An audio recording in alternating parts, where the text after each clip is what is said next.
দেশ চালাতে কোনো সমস্যা মনে হলে সব রাজনৈতিক দলের প্রধানদের সঙ্গে আলোচনায় বসার জন্য প্রধান উপদেষ্টা ডক্টর মোহাম্মদ ইউনূসকে আহ্বান জানিয়েছেন গণ অধিকার পরিষদের সভাপতি নুরুল হক নূর।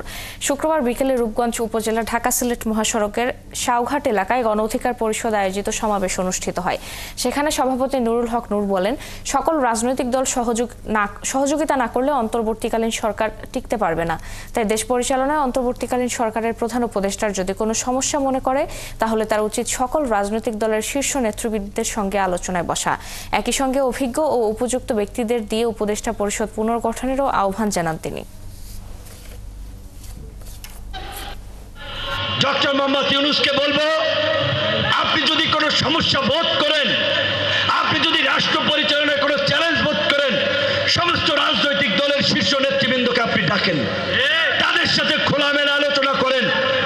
আজকে আমরা সমস্ত রাজনৈতিক দল যদি এই সরকারকে সাপোর্ট না করি, সরকার টিকতে পারবে না।